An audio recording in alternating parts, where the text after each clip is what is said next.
Have you ever looked at the simple bowl of rice on your plate and wondered if it's quietly making your health worse? It sounds almost unbelievable, doesn't it? Rice is a food of comfort, a cornerstone of countless meals, a symbol of simplicity. But what if I told you that for those of us over 60, the way most of us cook and eat this familiar grain could be a hidden saboteur, quietly working against our blood sugar, our energy, and our digestive peace? Hi there. I'm so glad you're here with me today. And I want to be clear from the start, this isn't about fear. This is about hope. It's about taking back control. Because the truth is, there are simple, scientifically proven ways to transform that humble bowl of rice from a potential problem into a powerful ally, a gut-healing, sugar-stabilizing, and life-giving food. And it doesn't require expensive pills or fancy kitchen gadgets. Just small, intentional changes in the rhythm of your daily life. I want to tell you about a woman I know, a wonderful woman named Carol. For most of her life, Carol was defined by a quiet, steady energy. It was a quiet, creeping exhaustion, a feeling she started to call the relentless drain of metabolic fatigue. It began in the garden. She'd bend down to pull a stubborn weed, a task she'd done 1,000 times, and a wave of lightheadedness would wash over her, forcing her to sit heavily on the grass, her breath catching in her chest. The vibrant colors of her prize-winning roses seemed to dim, muted by a fog of weariness. Her eyes drifted to a small, wooden box on a bookshelf. It was her mother's old recipe box. She hadn't opened it in years.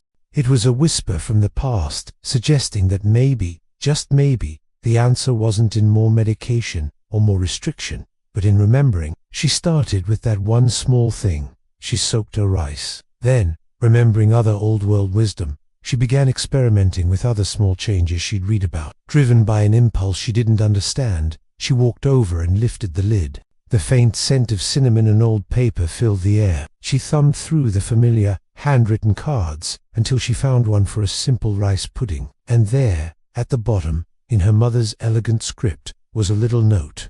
Always soak the rice first. It makes it gentle on the stomach and brings out the goodness. Gentle on the stomach, brings out the goodness.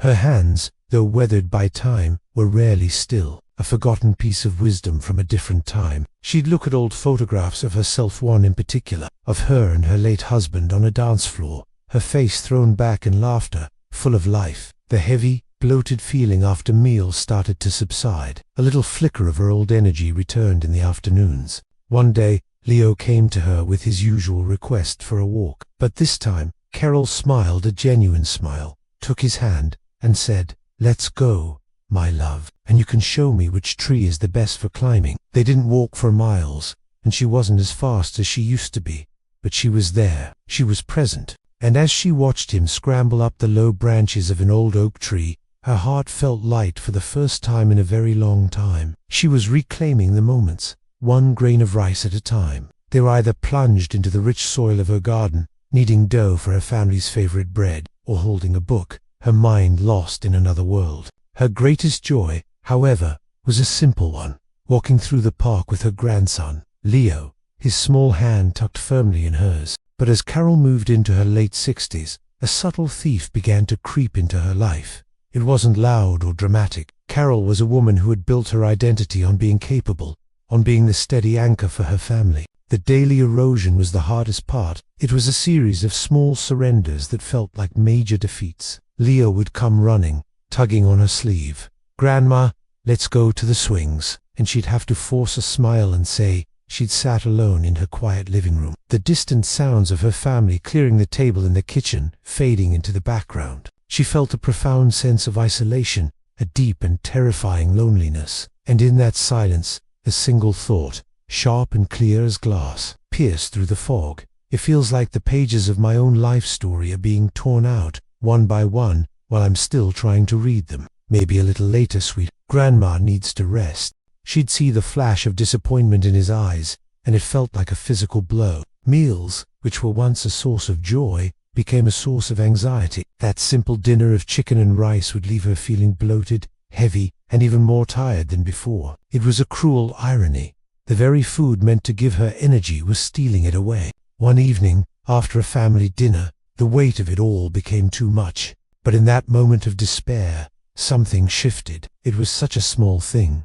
That simple note was the catalyst. It wasn't a promise of a cure, but it was a spark of defiance. Slowly, almost imperceptibly at first, things began to change. The heavy, bloated feeling after meals started to subside. A little flicker of her old energy returned in the afternoons. One day, Leo came to her with his usual request for a walk. But this time, Carol smiled a genuine smile, took his hand, and said, "Let's go, my love, and you can show me which tree is the best for climbing." They didn't walk for miles, and she wasn't as fast as she used to be. But she was there. She was present. And as she watched him scramble up the low branches of an old oak tree, her heart felt light for the first time in a very long time. She was reclaiming the moments, one grain of rice at a time. Carol's story isn't about a miracle. It's a story about the profound power of small, intentional changes. It's about reclaiming your health not by fighting your body, but by working with it using simple wisdom that has been overlooked in our rush for modern convenience. You've likely been told by doctors and wellness experts to watch your carbs, to be wary of white rice, to view it as a danger food for your blood sugar. And that advice comes from a good place.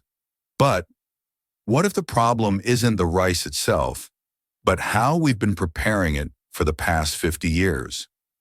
What if the key to unlocking its benefits lies not in eliminating it, but in transforming it? Over the next few minutes, we are going to explore 5 of these transformative secrets. We'll start with a foundational habit and build our way up, step by step. And I need you to stay with me, because the final revelation we're saving for the very end is the one that could fundamentally change your relationship with this staple food. It's a method that turns rice into a powerful tool for your gut health. And it's something almost no one is talking about. You are absolutely going to want to hear it. Before we dive in, if you want more clear, practical, science-backed tips just like this, designed for those of us navigating our health in our best years, please take a moment to hit that subscribe button. And just a quick important reminder, all the information shared today is for educational purposes. Everyone's health situation is unique, so please consult your doctor or healthcare provider before making any significant changes to your diet, exercise, or health regimen, especially if you have pre-existing conditions or are on medication. Our goal here is empowerment through knowledge, so you can make the best choices for your unique situation. All right, let's begin our journey with our very first insight. Our foundational habit number 5, the gentle power of soaking. Have you ever wondered why our grandparents or great-grandparents seem to have a kind of built-in wisdom about food? They soaked their beans, they sprouted their grains, they fermented their vegetables. It wasn't just for flavor, it was an intuitive understanding of how to unlock the full potential of their food. And that brings us to our foundational habit, the simple yet profound act of soaking your rice. The primary conflict here lies in something most of us have never even heard of, phytic acid. You can think of it as a natural defense mechanism for the rice grain. It's concentrated in the outer layers, and its job is to protect the grain's vital nutrients until it's ready to sprout. However, when we eat unsoaked rice, that same protective compound can act like a little thief inside our digestive system. To truly grasp how this works, let's use an analogy. Imagine that inside every grain of rice is a tiny treasure chest filled with essential minerals like calcium for our bones, zinc for our immune system, and iron for our energy. But this treasure chest is locked. Phytic acid is the lock. When you eat the rice without soaking it, the lock stays on. The treasure chest passes through your system, and your body can't get to the precious minerals inside. For older adults who are already at a higher risk for bone thinning, fatigue, or a weakened immune response, this mineral blockade matters more than we can imagine. We could be eating nutrient-rich foods, but our bodies might not be getting the full benefit. This is where the ancient wisdom of soaking comes in. Soaking the rice in water is like finding the key to that treasure chest. The water begins to neutralize the phytic acid, effectively unlocking the grain. Therefore, when you cook and eat that soaked rice, your body has much greater access to all those vital minerals. It's not about adding anything. It's about removing the barrier that was already there. But the benefits don't stop with mineral absorption. Many older adults I've worked with speak of a familiar discomfort, bloating, gas, or a heavy, leaden feeling in the stomach after a meal.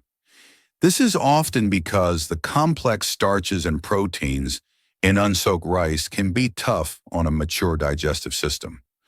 Soaking begins the breakdown process before the rice even hits the pot. It pre-softens the grains, making them vastly easier for your body to digest. The result is a lighter, more comfortable experience after your meal. So how do you put this foundational habit into practice? It's wonderfully simple. First, rinse your rice thoroughly under cool, running water until the water runs clear. This removes excess surface starch. Then place the rinsed rice in a bowl and cover it with warm, not hot, water. Let it soak for at least 30 to 60 minutes. If you have the time, a couple of hours is even better. You'll notice the grains plump up and turn a more opaque white. After soaking, drain the water, give the rice one final rinse, and cook it as you normally would, perhaps with slightly less cooking water, as the grains have already absorbed some moisture. A small word of caution is needed. Be mindful not to over-soak, especially in very warm climates.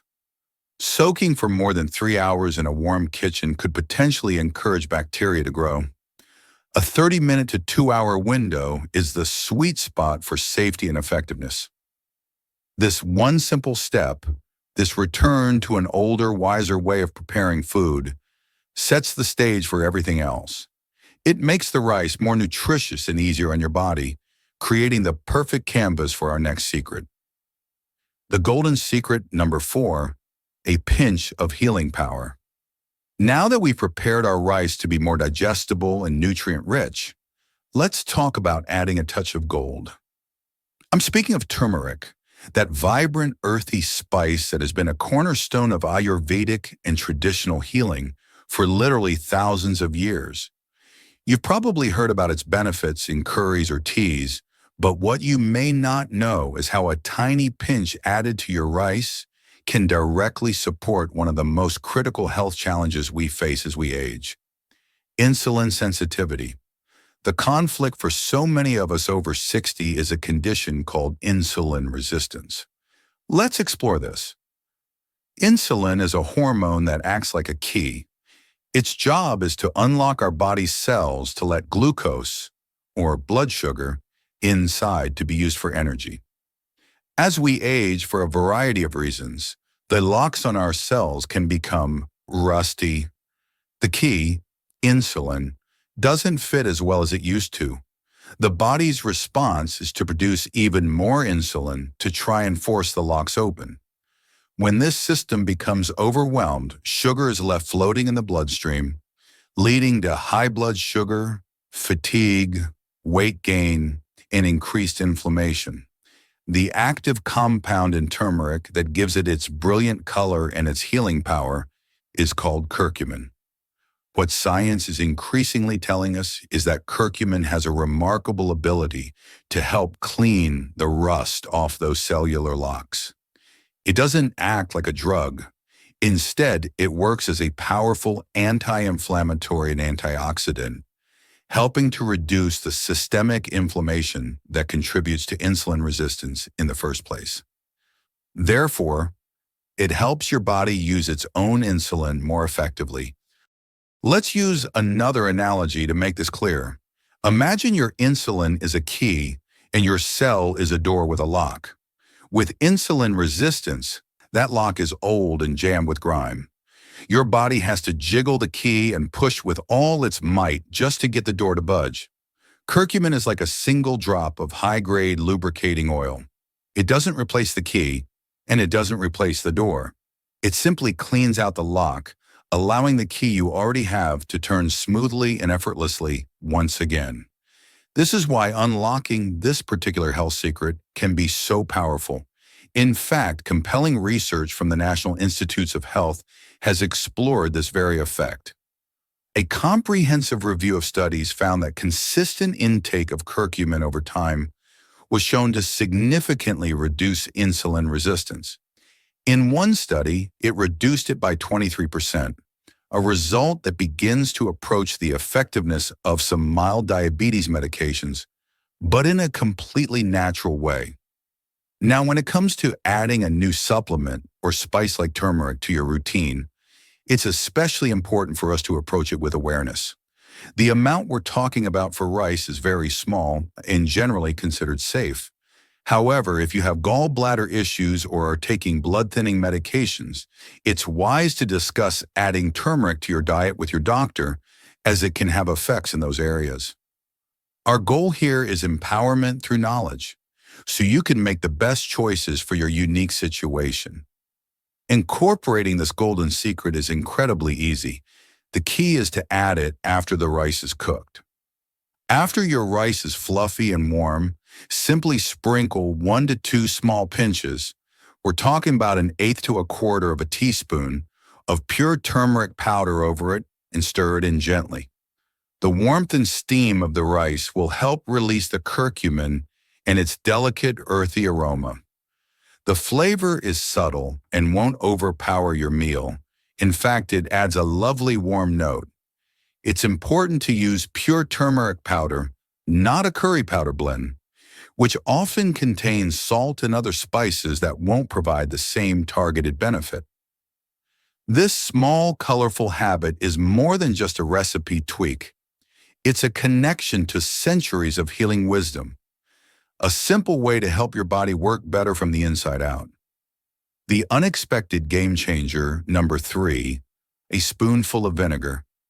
All right, this next one might sound a little strange at first. I want you to consider adding vinegar to your rice as it cooks. I know what you might be thinking. Vinegar? In my rice? Won't that make it taste sour and strange? Hear me out, because this unexpected game changer is one of the most potent and scientifically backed ways to manage the blood sugar impact of rice. The central problem we're tackling here is the glycemic index.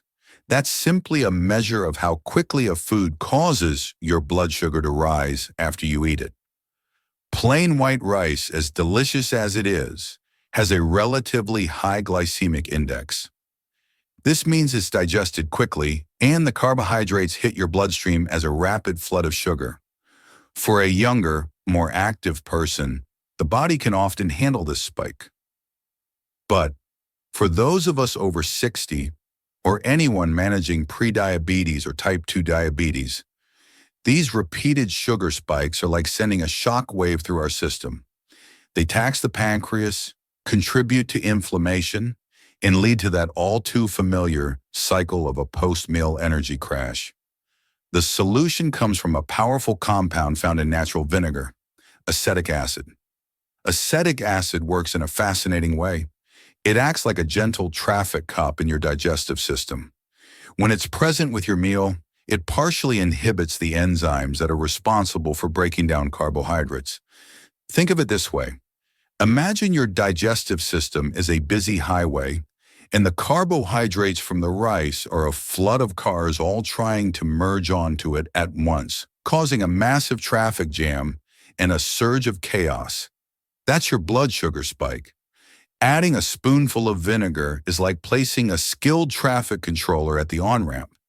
It doesn't stop the cars from getting on the highway, but it directs them to merge one by one in a smooth, orderly fashion. Therefore, the glucose enters your bloodstream as a gentle, rolling wave instead of a sudden, chaotic tidal wave. Your body has time to manage it. Your pancreas isn't overwhelmed, and you avoid the dramatic spike and crash. And this isn't just a folk remedy. It's backed by impressive science.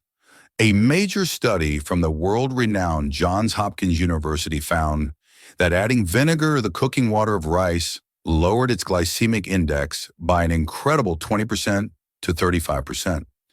That is a massive reduction, turning a high glycemic food into a much more manageable, medium glycemic one with a single, simple ingredient. Now, as always, let's approach this with gentle awareness. If you have a particularly sensitive stomach or issues with acid reflux, it's wise to start with a smaller amount.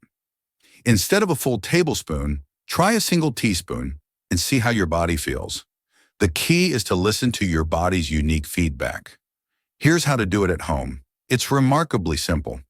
When you are adding the water to your rice before cooking, whether in a pot or a rice cooker, just add 1 tablespoon of a natural fermented vinegar for every 1 cup of dry rice. Apple cider vinegar with the mother is an excellent choice, as is brown rice vinegar. The important thing is that it's naturally fermented, not a synthetic or flavored white vinegar. And I promise you, the taste is not an issue. The acidity mellows out and evaporates during the cooking process, leaving behind rice that many people say tastes cleaner, fresher, and is even fluffier in texture. It's a secret that professional sushi chefs have known for centuries. This is such an easy habit to adopt, yet its impact on your metabolic health can be truly profound, especially when practiced consistently over time. The heart-healthy ratio number 2, a teaspoon of oatmeal. Now we arrive at a secret that is both clever and incredibly effective, one that most people have never heard of. We're going to combine the wisdom of 2 breakfast staples to create a super-powered side dish. We're going to mix a tiny amount of oatmeal into our rice. Yes, oatmeal. It may sound odd, but the synergy between these 2 grains, when used in the right proportion, can do wonders for your heart health and your blood sugar. The dual conflict many seniors face is a battle on 2 fronts: managing blood sugar and keeping cholesterol levels in check. These 2 issues are often deeply interconnected. A diet that causes blood sugar spikes can also contribute to higher levels of LDL, or bad cholesterol, putting a strain on our cardiovascular system over time. We're often told to eat more fiber, but it's not always clear how to do that effectively without causing digestive upset. The magic ingredient in oatmeal that we're harnessing here is a specific type of soluble fiber called beta-glucan. This is where the real power lies. When you eat beta-glucan, it forms a gel-like substance in your digestive tract. To understand its effect, imagine your digestive system is a slow-moving river. The sugar from the rice is like fine sand that dissolves and spreads quickly throughout the water. The bad cholesterol is like sticky oil floating on the surface. Now imagine pouring in the beta-glucan from the oatmeal. It's like releasing a fleet of microscopic, super-absorbent natural sponges into that river. These sponges do 2 things at once. First, they soak up the excess sugar, slowing its release into the river system. Second, they bind to the sticky cholesterol, trapping it and carrying it safely out of your system before it can be absorbed into your bloodstream and clog your arteries. Therefore, this one simple addition works on both problems simultaneously. It buffers the sugar release from the rice and actively helps to clean out your system. The science here is robust. The National Institutes of Health has highlighted numerous studies confirming beta-glucan's power. One study focused specifically on mixed meals found that adding a small amount of oatmeal to rice slowed the rise in blood sugar by an astonishing 43%. This is a truth about food synergy that they often don't tell you in standard dietary advice. The key to this strategy, however, is the amount. This is not about making a rice oatmeal porridge. Too much fiber, especially for a mature digestive system, can cause bloating and discomfort. We're looking for what I call the golden ratio. For every 1 cup of dry rice you're cooking, which is about 150 grams, you want to mix in just 1 to 1.5 teaspoons of plain, dry, rolled oats. This is roughly 5% to 7% of the total volume, enough to get the beta-glucan benefits without overpowering the meal or your digestion. You simply stir the dry oats into the dry rice before adding your water and cooking as usual. A gentle reminder is important here. If you have any pre-existing kidney issues, it's always important to speak with your doctor before significantly increasing your intake of fiber or whole grains. Gentle balance is always the goal. This small, almost unnoticeable change to your daily rice can have a massive cumulative effect in your long-term health, helping to keep your heart strong and your energy steady meal after meal. And now we've arrived at our final and most surprising tip. It doesn't require adding a single ingredient. It's all about changing your process to unlock a hidden superpower within the rice itself. The ultimate revelation number 1, the cool down method. We have finally arrived at our number 1 secret, the most surprising and perhaps the most powerful of them all. This is the one I asked you to wait for, because it represents a true paradigm shift in how we think about starchy foods. This ultimate revelation doesn't involve adding a single thing to your rice. It's all about a simple 2-step process, cooling it down and then reheating it. That's it. Letting your cooked rice cool and then warming it up again before you eat. It sounds ridiculously simple, almost too good to be true. But the science behind this process is nothing short of revolutionary for gut health and blood sugar management. Here's the problem we are solving. Standard hot-from-the-cooker rice is made of easily digestible starch. Your body breaks it down very quickly, and as we've discussed, it turns into sugar in your bloodstream. This is the fundamental challenge with rice for those of us concerned about metabolic health. However, when you cook rice and then allow it to cool, something amazing happens on a molecular level. The structure of the starch changes through a process called retrogradation. The easily digestible starches recrystallize and transform into something entirely new, resistant starch. The name says it all. This new type of starch resists digestion in your small intestine, where most food is broken down. Instead of turning into sugar and flooding your bloodstream, it travels all the way down to your large intestine, your colon, largely intact. And this is where the magic happens. Let's use our final analogy. Think of your gut as a beautiful, thriving garden. The good bacteria that live there are your prize-winning flowers. They are essential for your immunity, your mood, and your overall health. Regular hot-cooked starch is like a fast-burning fuel that gets used up long before it ever reaches your garden. But resistant starch is different. It's like a special, slow-release fertilizer pellet that travels all the way to the garden at the end of the line. Once it arrives in your colon, this resistant starch becomes the perfect food, a prebiotic for your good gut bacteria. They feast on it, and as they do, they produce beneficial compounds called short-chain fatty acids, like butyrate. Butyrate is a superstar for your health. It's the primary fuel source for the cells that line your colon, helping to reduce inflammation, strengthen the gut barrier, and even lower the risk of serious digestive diseases. Therefore, by simply cooling your rice, you transform it from a simple carbohydrate into a powerful prebiotic food that nourishes your internal ecosystem from the inside out. The benefits are twofold. First, because a significant portion of the starch is no longer being absorbed as sugar, the overall blood sugar spike from the meal is dramatically reduced.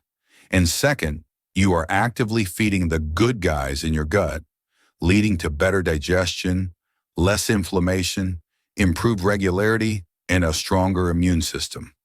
For any senior managing gut discomfort, constipation, or blood sugar, this one change can be life-altering. And there you have it, our ultimate revelation, the cool-down method. It might seem counterintuitive, but the impact it can have on your gut microbiome and your metabolic health is truly remarkable. which is why we built up to it as our grand reveal. So how do you do this safely and effectively at home? After your rice is cooked, open the lid and let it cool down at room temperature for about an hour. Then, transfer it to an airtight container and place it in the refrigerator for at least 12 hours, or up to 24. This is when the resistant starch formation really peaks. When you're ready to eat, simply reheat it gently in the microwave or on the stovetop until it's warm. Do not leave cooked rice sitting out at room temperature for more than a couple of hours, as this can be a breeding ground for bacteria. Cool it, refrigerate it promptly, and enjoy it within a day or two. Your journey to reclaiming your health. So we've covered a lot of ground today. These 5 habits, our foundational habit of soaking your rice to unlock its minerals, adding the golden secret of turmeric to improve insulin sensitivity, using the unexpected game changer of vinegar to blunt sugar spikes, incorporating the heart-healthy ratio of oatmeal for cholesterol and fiber, and finally embracing the ultimate revelation of cooling and reheating to create gut-healing resistant starch. They may seem small on their own, but practice together, meal by meal, grain by grain, they hold the power to truly transform your health. It's never too late to make a change. You don't have to do all of these at once. Start with just one. Pick the one that felt easiest or most interesting to you and just see how your body responds. Small, consistent steps are what lead to the most profound and lasting changes. I've seen these simple secrets help so many older adults feel better, have more energy, and take back a sense of control over their health and their plates. You deserve that too. Which of these insights resonated with you the most? Was it the ancient wisdom of soaking, the surprising power of vinegar, or maybe our ultimate revelation of the cool-down method? I would genuinely love to hear your thoughts.